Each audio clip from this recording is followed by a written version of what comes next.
আজকে বিগত 15 বছর ধরে পশ্চিমবাংলা সরকারের যে তৃণমূল শাসিত সরকার, পশ্চিমবঙ্গ সরকার আজকে বিগত 15 বছর ধরে রাজ করছে। আপনারা জানেন এই সরকার ক্ষমতায় আসার সময় থেকে এবং আগে থেকে সবসময় বলে বেড়াতেন যে শিল্প হবে, কারখানা হবে, লোকের চাকরি বাকরি হবে।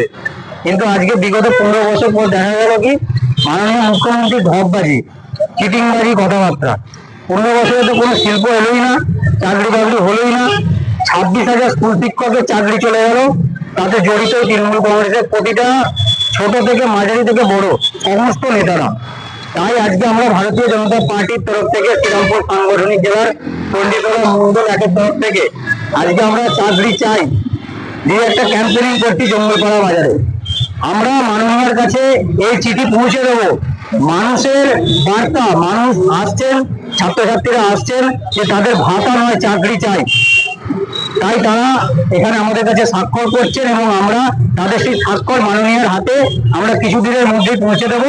এই বার্তা আমরা মাননীয়াকে দিতে চাইছি।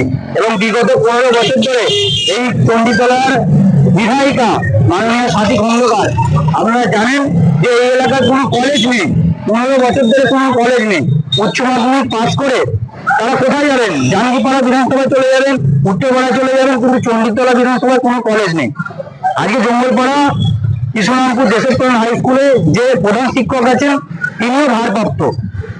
আজকে দেখা যাচ্ছে চারিদিকে রন্ধে রন্ধে তৃণমূল কংগ্রেস শিক্ষাটাকে পুরোপুরি শেষ করে দিয়েছে। তাই আমরা শিক্ষা, স্বাস্থ্য, শুধু চাকরি নয়, শিক্ষা, স্বাস্থ্য, মহিলাদের সুরক্ষা সমস্ত কিছুর জন্য ভারতীয় জনতা পার্টি আজকে রাস্তায় আছে। মানুষের জন্য রাস্তায় আছে। মানুষ চাইছেন আগামী 26-এর নির্বাচনে ভারতীয় জনতা পার্টি ক্ষমতায় আসুক এবং ছোট ছোট ছেলেমেয়েরা যারা উচ্চ মাধ্যমিক পাস করছেন, ITI পাস করছেন, তারা শিল্প চায় পশ্চিমবাংলায় আগামী দিনে যাতে চাকরি বাকরি হয় তার জন্য।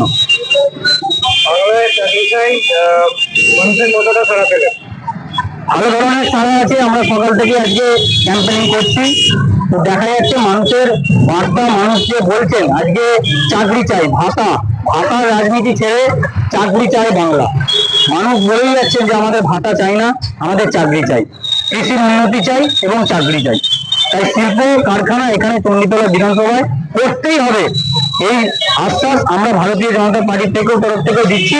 এবং আগামী দিনে এই এলাকার সকল শুভবুদ্ধি সম্পন্ন জাতীয়তাবাদী মানুষ সকলকে আমাদের ভারতীয় জনতা পার্টির তরফ থেকে আমরা আশ্বাস দিচ্ছি যে আমাদেরকে আগামী 26-এর নির্বাচনে নিযুক্ত করুন, নির্বাচিত করুন। প্রতিটা এলাকায় প্রার্থীদেরকে জয়যুক্ত করুন। বিপুল পরিমাণে ভোট দিয়ে আমরা এই এলাকায় চণ্ডীতলা বিধানসভা কলেজ করব, ITI কলেজ করব, উচ্চ বিদ্যালয় করব, উচ্চ মহাবিদ্যালয় করব। এই শিক্ষা ব্যবস্থাকে আমরা উন্নয়ন করবই। মাননীয় মুখ্যমন্ত্রী 18 বছর থেকে 40 বছরে মাসে 1,500 টাকা ভাতা ঘোষণা করেছে, এই বিষয়ে কি বলছেন?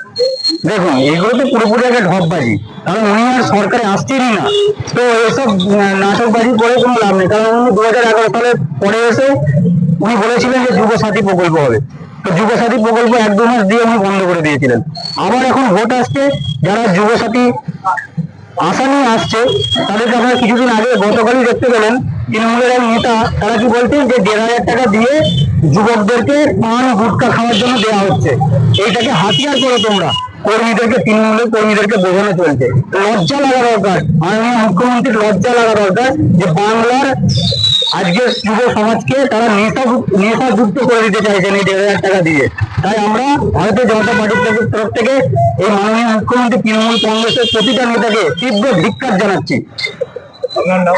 আমার নাম সুরজিৎ কোলে, শ্রীরামপুর সাংগঠনিক জেলার চণ্ডীতলা বিধানসভা চণ্ডীতলা মন্ডল 1-এর মন্ডল সভাপতি।